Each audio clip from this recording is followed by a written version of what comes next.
Well, hey, if you don't know me, I'm Kade, creator of Collaborate Worship, and today I'm joined by Jimmy Cooper from HeyWorshipLeader.com. I'm looking forward to our conversation about guitar tone, so let's jump right in. You know, I'm really looking forward to this because I don't play guitar. I never have, and I probably never will, but as a sound guy, I'm highly dependent on the guitarist giving me a great tone to work with. So I know what I learned today is going to help open up those lines of communication so that we can work better together, you know, me and the guitarist to get that tone just right in the room. So Jimmy, I got to ask you, what's your first and most important step to great guitar tone? Well, man, thanks for having me on, and it's great to be here. Good to meet you. Great to meet your Collaborate Worship. I've been subscribed to the channel, like I was saying before, so it's really good to be here. And I love guitar tone. So when you asked me about that, I was like, yes, I could talk about this for days. I know we don't have days, but but yes. So yeah, to jump right in, man. I have a few steps, and actually, if there's any listeners out here, I have a free PDF that kind of covers some of this. But if they want to download it, I may send you the link and you can put it in the description, but it's like my Tone Secrets PDF. But before I jump into that, just to let the viewers know, I'm a huge fan of the Line 6 Helix, Podgo, HX Stomp family of products. I used to be big pedal board and amp guy all the time, carrying around that stuff. And I knew some friends that went direct, and I was not into it. I was not into it. And I have some horror stories that we might get into. So just to put my cards on the table up front, I'm big into these, these little units. They're so convenient, and you can get some great tones and have like a silent stage. And, I would be bringing in my amp only to put it somewhere way backstage and mic it up. And that's what these things emulate, and they do it so well. So a lot of the stuff that I put out on my channel at Hey Worship Leader are resources for these types of units. So that's where I'm coming from, so someone knows. But the things we'll talk about today will apply whether you have this or you run a real amp too, because I still like amps, But the sound guys, maybe you have an opinion. The sound guys, they tend to like a quiet stage, Do you run a quiet? You prefer that? Well, yes, I prefer quiet stage, but currently I have an electric guitarist that insists on his amp. Thankfully, he runs it really quiet, but that is the only speaker on the stage. There are no stage monitors. Everything else is quiet. I don't give my vocalist stage monitors, but this guy, he's been on our worship team for, over a decade, so he gets some special privileges, I guess. He's grandfathered in. I think that's probably a wise pastoral move. Yep. Awesome. Yeah. So the first tip I would say, since we're talking about amps, is I always say this is you can't slap on effects. The world of guitar is the world of effects, and that's what we love. We're drawn to it. But you can't slap effects on a poorly dialed in amp. So if anyone's listening, take the time, dial in your amp. I would suggest just get your guitar, plug straight into the amp, and then get a tone that you can't live without. Like, start there. A great tone, especially for worship, but really any genre, comes from having a great dialed in amp. And then from there, the effects support it. So that's step number one. And I guess, I think I'm not a sound engineer, but I think it's the same way when you're, getting your gain staging right before you add on delay and reverb to a vocal is probably the order of how things go. And it's not much different with guitar tone. So you definitely don't need to just skip to the fun effects. Put the time in and dial in your amp. Yeah, man, that makes total sense, because if you don't get it right at the front end of things and you add effects to that, you're just, multiplying the bad stuff and repeating it over and over and over. And yeah. Yes, for real. And then so from there, I like to, we're talking about guitars specifically. I like to have, this is my second and third tip. I like to have an always on reverb. And there's some struggle here, but I like to have my always on reverb. That's more of the room. We're creating my space maker reverb, because there's nothing more than, nothing worse than just a completely dry guitar tone. And I think that's just how we are as humans, because singers are the same way. Like if someone goes from not using in-ears to using in-ears, and they don't have like an ambient or room mic, they hate it, you know? And the same thing's true for guitar tone. Like even if it's real subtle, step 2, get your space maker. What room do you need to be in to have that reverb? Which leads into the next, the third thing I do is have your second big ambient worshipful ushering in the Holy Spirit reverb. You know, some people on these Helix, you can like name the effects, and one of my friends, Graham, he just types in Holy Spirit and you push that, and obviously we're joking, but it's fun. I love reverb. I would say the thing is to make sure that it's not true bypass. There was a thing a few years ago, and it might still be a thing with guitar pedals and effects pedals, is that to get a clean signal, everything was going true bypass, which just means that in a reverb, and I'm bringing this up because I actually have a video out on my YouTube channel coming out. Probably it'll already be out by the time this comes out. This was like one of my first reverb pedals, and it was my favorite. It's the Mr. Black Eterna. It has shimmer on it. It was my favorite pedal, and it was my stage 2 reverb, super ambient, but it's true bypass. So what that means is as soon as I clicked it off, the tone just went away completely. It's so pedals that have trails, you click them off and they'll still go. So I don't know how many people are maybe new to reverb, but that's something to look for when you're looking into getting a reverb pedal. And like I said, this is my second reverb ever, and I saw it on reverb.com, and I was like, I need it again. So I bought it again just for memories. And actually these units here, they have an effects loop in them, and the effects loop has trails. So I'm able to put this pedal in the effects loop of this, click it off through there, and it works great. So anyways, yes, but that's a tip when you're buying effects pedals. If you're going super ambient, you're going to want to be able to click that off and have that continue to trail on, especially at the end of a song. Something I like doing is like hit that last chord. It rings out forever, especially if you don't have a keyboard player. Then you can click it off and get your sound ready for the next song. So yeah.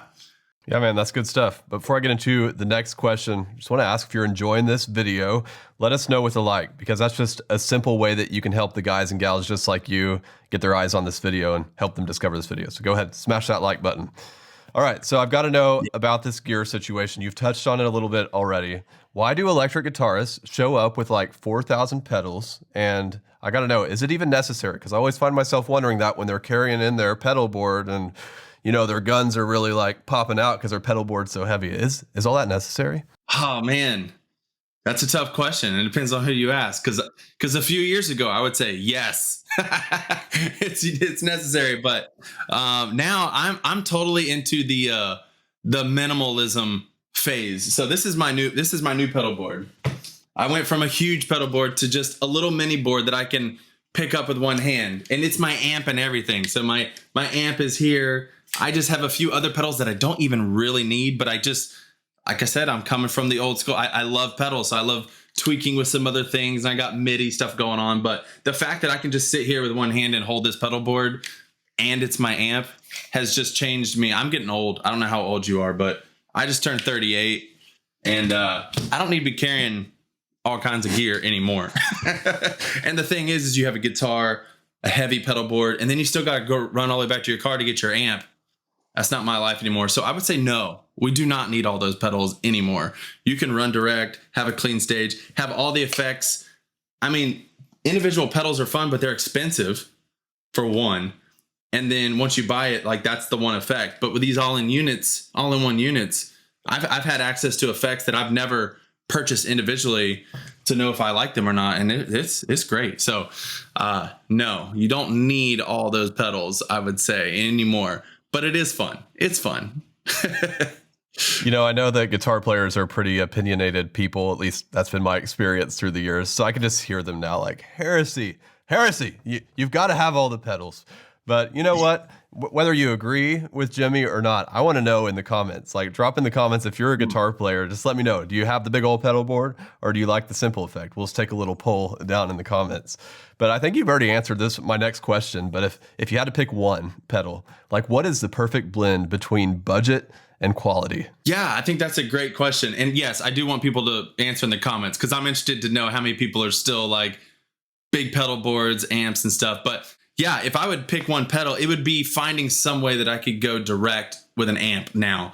I have a lot of other pedals I like, so that might be a boring answer. I'll give a B answer that's a little more fun. But whether it's a HX Stomp, or there are some other things that other companies coming out with some good things. There's Westminster Effects, and I've talked about it on my channel and given away some of his stuff, but he has a little pedal called a Geneva that's a Vox in a box and it has XLR out, and it sounds amazing. And you can just you can slap that on the end of your pedal board and be direct and not have to carry an amp, and it sounds really good. So there's more and more options out there now for that. But my other more fun pedal, I said that this used to be my favorite reverb. It's not anymore.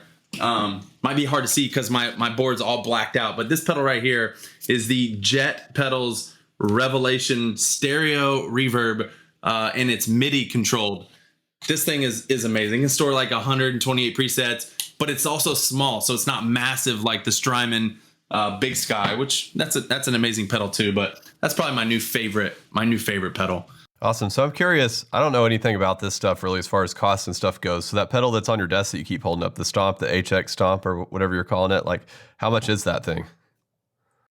So this right here would be like what I would suggest people get, something like this. This is, I think, new $599, which is expensive for a pedal, where like this boutique reverb pedal that just does one thing was probably $200. So for $599, I have access to like 20 reverbs, 20 delays, even more amps. There's like 300 effects in here. You can use this as an all-in-one. I did it this morning. I played in chapel this morning, and I just took this, and that was my amp, effects, everything. So you know, it is $600, but my board before, when I count the board, the cables, all the effects, we were talking a lot more than $600, especially if you buy one Strymon pedal. you're already getting up there. So yeah. Plus I'm all about saving money. So I bought this used at Guitar Center for $500. So I got like $100 off. So you can find deals for sure. Nice, yeah. Man. That's not bad at all. Sorry, I didn't mean to cut you off, but I do have a few more tips. We talked about dialing in the reverbs and dialing in, we have our amp, we got our reverbs, but to complete the worship sound, we got to have overdrive for sure. And so one thing I wanted to say, because there's a story that goes along with this, is that you need to dial in an overdrive that complements your amp. I have a horror story of playing an event. There was a worship band that played a few songs, and then our worship band was coming on to play a few songs, and it was out in the middle of a field. And because he was playing first, I was like, hey man, do you mind if like I just play through your stuff? He might have offered it first, I don't remember.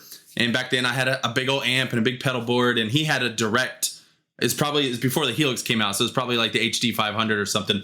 And I was super simple, still am. I just had two tones basically. I had like my edge of breakup, overdrive, and then I could click on a pedal and have a little bit more of that, just to build some dynamic. He's like, oh yeah, that's what I do too. Here's stage one, here's stage two. Well, his stage one and stage two were completely different sounds. They sounded just horrible. My band was used to hearing my Blues Junior on the stage, and we would just build off each other. Then we went direct. We didn't even have monitors, so no one could hear. But what I could hear was like this super 80s chorusy, flangery, pristine, clean sound. And then the second stage overdrive was like this very dry Pantera sounding distortion. It was a nightmare. I couldn't use the tones, and I was stuck in the moment. So I would say, people play with these toys, they have effects. Dial in an overdrive that complements the amp. Like, the goal is not to sound like a completely different instrument all of a sudden, unless you know something specific you're going for a part. But I dial in my amp like I like it, and then I use the overdrive to complement that. And usually that means using the volume on an overdrive pedal more than the actual overdrive, so it doesn't like overtake your tone. You're just like complementing it. So that would be my fourth tip. And then my next one is delay. Like, you can't have worship music without delay. I mean, you got to have delay. And the more I've been playing, I'm a huge reverb. I've been talking about reverb for way too long already on this video. But less and less have I been using reverb and just getting my ambient sound from my delay, especially if you're playing bigger venues that already have a lot of natural reverb. A lot of time our tone gets eaten up with too much reverb, even though it's fun in our room or through our headphones. In big rooms, it's not needed. And so I usually dial in, bring back my feedback, bring back my mix on my delay pedal. And then when I'm ready to hit my awesome solo or hit that lead line that I need to stand out, then I crank those parameters up on the delay and hit those parts. But that's something I've learned over the years. You know, they're like toys, and people don't know. They just start turning buttons, and a lot of times too many options can be overwhelming, and it sounds bad. Yeah, man, those are great tips. I have a few more questions to ask you, but before I get into those, I just got to jump right in and tell our listeners to this video about Church Sound Made Simple. Because although guitar tone is important, you need more than that to create great sound at church, right? So my stress-free online training will teach you everything else, like compression and EQ, and how to layer your mix together with all the instruments and vocals, like just sounding good together. Everything else you need to know to create a great mix is included in that course, and you can get access today by visiting churchsoundmadesimple.com. All right, man, my next question for you is, this is for the sound guys out there. So say we have a guitar player who is giving us a tone that's just atrocious. How do we go about this? How do we help them fix their guitar tone? Yeah, that's a good question, because you're dealing with people and you're dealing with feelings, and it's always hard. You know, I don't know if there's a one size fits all. I'm very my heart is I love guitar tone. We're here to talk about that, but my passion is pastoral ministry. I mean, that's why I'm in worship ministry, and I'm all about shepherding someone's heart. And so if I have someone on my team who needs a little shepherding with their tone, I want to make sure that I know that person well enough. And I've learned throughout the years to get ahead of all those problems through a fairly extensive audition process to kind of nip some stuff in the bud, to set expectations up ahead of time. But I've also been thrown in situations where people were grandfathered in and skipped that process, and I just had to deal with some people. And I think being upfront and direct and sharing the why behind it, because bad guitar tone at the end of the day is just a distraction from worship for the people to be able to worship. If someone's hearing an out of tune guitar or just a really bad good tone can be subjective, but we all know bad tone when we hear it. I think being able to share those bigger reasons other than, hey man, your guitar sounds bad. That can just be embarrassing for the person. Maybe taking someone off to the side if you think their personality would respond better to that. And then just share the why. Just say, it's pretty distracting. I don't want to be mean about this, but here's what I would do to fix it, or here's what we need to happen. And I know a lot of times, maybe you can speak to this, maybe a lot of times sound guys aren't musicians, so they don't know what to say to a guitar player. And like you said, a lot of guitar players who've spent hours thinking about their gear, they may not be great at it. Just like a sound guy who spent hours behind a console doesn't mean they're great at it if they haven't taken your course. We've all met those people. And so, yeah, I think you just got to have a worship leader or a production person who's just in a kind-spirited, shepherding way, be honest with the person and say specifically what the problem is, and help them, come alongside them to say, hey, let's fix this. Yeah, I've been there, but I think it can be done. It can be done well. Yeah, and I think that there's probably just some guitar players out there who maybe they make their tone at home and it sounds good in their headphones, and then for whatever reason you try to play it in the venue and it's just like, yeah, that's not working with the rest of the band. So is there a resource or something out there for guitar players just to help them like create those tones at home and make sure that they're going to sound good with the rest of the band and in a live setting? Yeah, definitely. Like I said, I have the free PDF guide, which is a free, very visual. It's pictures and written out explanation of like how to build presets specifically for the HX Stomp and Helix world. That's where my resources are directed to. And I also have a something called the Expanse pack, which are presets that I use week in and week out. And I'm updating it all the time. And they're, like I said, specifically for these units. But But if somebody, any of your listeners do have these units, they're struggling with tone, you can get the Expanse pack. It's different prices depending on which unit it is, but it's a pay once and you get free updates. And I update it all the time. I just updated it the other day. So people who got in months ago at a lower price point, they're still getting free updates. So it's not a subscription. It's just you pay once and you get free updates. So those are the resources. But I was going to say, to add to that, pastoral, how to guide people. I try to set the example because I would say I'm pretty efficient at making good tone, especially on the fly, but I don't want to be arrogant about it. And so, I played an event at a church. I do this at my church just to set the example. And when I go play other places, I said, I asked the sound guys, so I want to bring them in and I say, hey, I dialed this in at home, but this is a completely new area. How does it sound? Does it need something? So as a guitar player, I want to sound good too. It may sound great in my ears, but that doesn't matter. It's what sounds good out there, and I'm not out there. So I want them to be a trusted ally with me. I want them to help me get good tone. And if it sounds terrible to them, or they have some input, like, yeah, it's a little tinny, or hey, we need a little bit more mids because it's too scooped or whatever. I want to hear that stuff because I want tone to sound good for the people out there. So, and as a leader, I tried to exemplify that so other of my volunteers or team members catch on to that vibe of, hey, this is a team effort. So that would be my biggest advice, is just worship team, production team. Let's work together. Yeah, man, that's beautiful. I love it. And yeah, it works. If you can open up those lines of communication to where the guitar player is not offended if the sound guy is asking for something different and vice versa, then that's teamwork. That's how it's supposed to be. It's like the body of Christ, right? Almost like Jesus wants us to work that way. So definitely go get Jimmy's PDF, and we'll put a link to that in the description, and go check out his presets too. Cause I mean, who doesn't like a head start to getting these things right? So that's awesome that you put those resources together.